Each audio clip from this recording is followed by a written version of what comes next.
All right, everybody, this is Aaron Breitman from the Scarlet Faithful coming to you after Rutgers had a very disappointing performance, losing to Michigan State 70-57.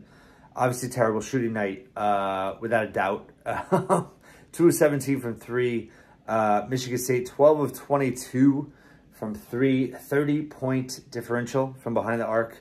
That's the story right there. Michigan State had 4 guys hit 3 threes each. Walker, Akins, Hauser, and Hogard. Cam Spencer really struggled. Actually hit his last 2 shots, was 1 of 12, 0 of 7 to start the game. Listen, it was obviously disappointing. I thought it's kind of amazing that they were even in the game down the stretch with how poor they shot. They shot 34% for the game. You had Michigan State just controlled the game with their offense, driving, kicking out, skip passes, making the extra pass, hit a couple tough shots in the possessions, a little bit in transition. They just kept the Rutgers defense off balance. It's a little bit of a blueprint now. You move the basketball, you share the basketball, you make the extra pass, you get the open 3, you knock down the 3. That's how you beat the Rutgers defense. The good news is not everybody can do that. So that's the positive. But Michigan State did that really well tonight. They came into the game shooting 36.7% from 3. Top 50-ish in the country. I forget what they were in Big Ten play. But, listen, they're a really good 3-point shooting team. They showed it.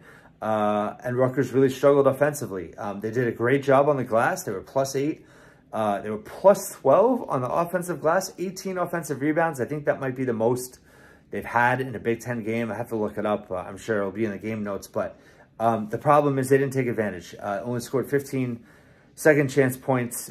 You need a lot more than that on 18 offensive rebounds. I think Michigan State did a good job of preventing Rutgers from, putbacks and kind of going right back up with it. And they kind of, restarted possessions and they couldn't finish. So that was disappointing. I mean, the fact that they out-rebounded Michigan State was a surprise, to be honest with you. So to do that and then not be able to take advantage on the offensive glass when you did so well is frustrating. I thought McConnell and Mulcahy played relatively well. The problem is they each had 4 turnovers. So 8 turnovers combined is those 2 guys can't do that on the road. Overall, I thought they played pretty well. I mean, let's see. Mulcahy had 12 points on 5 of 8 shooting and 4 assists. McConnell, I thought was really, really active. He had 11 points. I did miss some shots down the stretch, but he had 6 boards, 5 assists, 4 steals. Did a relatively good job on Hogard. And I thought, they both played hard. Cliff played really hard. I thought Cliff, was the best player on the floor for Rutgers. Defensively, he's definitely making strides. And offensively, he was more aggressive and he was a little more in flow. He had a really nice kind of swooping, downhill lay-in at the rim. And overall, I mean, they didn't finish bad at the rim at all. They were, let's see, what were they? 12 of 18 from layups. 12 of 18 on layups, 4 or 5 of dunks. But they, when they won the points in the paint, they just weren't able to hit shots. They weren't able to hit threes. And they weren't able to hit some 2s near, when they needed. They weren't able to get, they started off great, 14-5, and they weren't able to get on a run in the second half. They weren't able to generate, they kept it close. It was a 4-point game for a while, 6 points, and like I said, you felt like with 7 minutes to go, either the bottom was going to fall out or Rutgers was going to start hitting shots and they had a chance to win the game. And unfortunately, the bottom fell out and got a little ugly at the end. But it happens. It happens. This is college basketball. You're going to have bad shooting nights. I personally am happy. Happy is the wrong word. I'd rather them have a terrible shooting night than have 3 games in a row of struggling, right? So they got it out of their system, hopefully. They have the weekend off. It's kind of a fortuitous scheduling.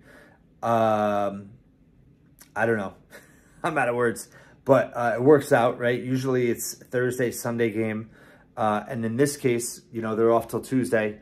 They have a very dangerous, very good 3-point shooting Penn State team coming in on Tuesday. So it's time to regroup. They fall back to listen, at the end of the night, they're still in the top 4 in the Big Ten. They're going to be tied with Illinois. Well, if Illinois beats Indiana, they're losing right now. Michigan lost, so they're 4-3. Who won? That's now 5-3. Michigan State. So you tie with Michigan State. I love that they get another crack at him at the Garden in a couple weeks. And, you know, I think it's going to be a different game. I think Rutgers will learn from this. I think there's a little bit of a blueprint now with Iowa and Michigan State. I think it's obvious that, you know, you got to move the ball on the Rutgers defense, negate their physicality. You got to spread the ball around. You got to make the extra pass. You got to hit your threes. The good news is not everybody can do that. So, you know, it's a tough loss. It's disappointing. It would have been Rutgers' first win ever at Michigan State. It would have been their first time for ever winning 3 straight Big Ten road games. Would have been the first time ever beating Michigan State 3 straight.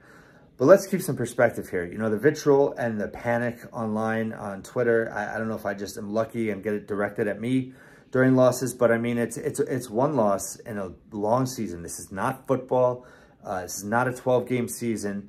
This is a 30, if you're lucky, 35-plus game season, which hopefully we will have. You're guaranteed 32 games. Rutgers is still 13-6, 5-3 in the Big Ten. You know, yes, is it concerning when Cam doesn't score? Is this team in trouble? I wouldn't say just that yet. I think that the issue was, you know, 2 of your top 4 scorers didn't score. So it wasn't just Cam. It was Andre Hyatt, too. He's averaging 10. Him and McConnell around 10. Cliff's at 13. Cam's at 14. So you have Cam and Andre averaging a combined 24 points a game. And they scored 10. And you lost by 13.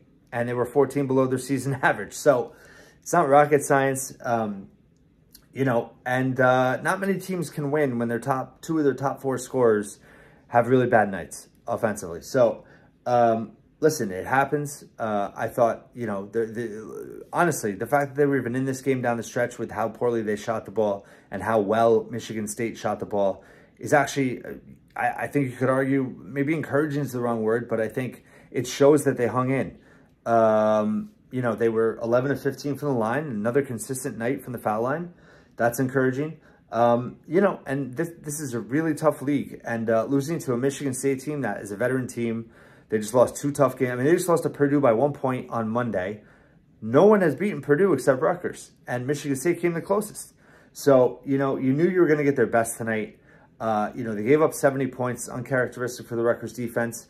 But, you know, you need nights like this sometimes to kind of get your chops licked and, you know, get knocked down. And it's all about how they get back up. And I think, you know, listen, this is a tough stretch. This is the first of 7 games, a 7-game stretch over like the next 4 weeks where they're only at home twice. One of those 2 opportunities is on Tuesday against Penn State. So that's a huge, huge game. You got to rebound, win that game. Then you go to Iowa. So that's a tough game. Then you come home, you got Minnesota. Got to win that, a quad 4 game. And then you have Michigan State again at the Garden, and then you go on the road for Indiana and Illinois. So, you know, the hope would be, can they go 4-3 in this stretch? That would be really, really good. You know, 3-4 would not be fatal by any means. I mean, listen, it's all about your perspective, right? Yes, if they won tonight, it would have put them in the national picture even more. It would have legitimately kept them in the Big Ten title race.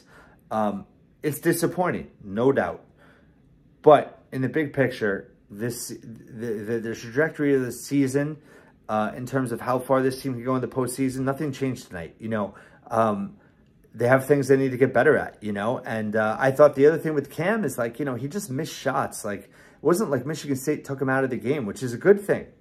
And I asked Pike in the call after the game, you know, about, you know, what's his message to the shooters? How do they, is it just a matter of shooting out of this? Is it a matter of anything, you know, it kind of felt wasn't done well? And he said he's going to go back and evaluate. You know, they grade out all the shots in the games every time.